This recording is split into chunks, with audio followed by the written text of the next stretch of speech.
স্বামী ঘুমালে মাথায় হাত রেখে একটি আয়াত পড়ুন, স্বামী আপনাকে পাগলের মতো ভালোবাসবে, সংসারের ভিতরে সুখ শান্তি বৃদ্ধি পাবে এবং স্বামী স্ত্রীর ভিতরে মহব্বত ভালোবাসা এগুলো আস্তে আস্তে বৃদ্ধি পেতে থাকবে। বর্তমান আমাদের সমাজের ভিতরে ম্যাক্সিমাম সংসারের ভিতরে সমস্যা হচ্ছে স্বামী স্ত্রীকে দেখতে পারে না, স্ত্রী স্বামীর কথা সহ্য করতে পারে না।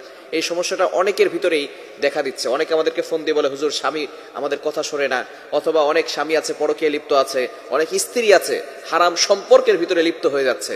যদি আপনি কোরআনুল কারীমের আয়াতের উপর আমল করতে পারেন, অবশ্যই আল্লাহর পক্ষ থেকে সাহায্য আসবে।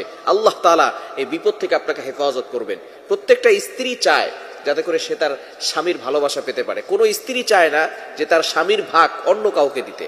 প্রত্যেকটা স্ত্রী চায় আমার স্বামী শুধু আমাকেই ভালোবাসুক, এবং প্রত্যেকটা স্বামী চায় আমার স্ত্রী যেন শুধুমাত্র আমাকেই ভালোবাসুক, আর কাউকে ভালো না বাসুক। এই বিষয়টি আমাদেরকে অবশ্যই খেয়াল করতে হবে। তবে অবশ্যই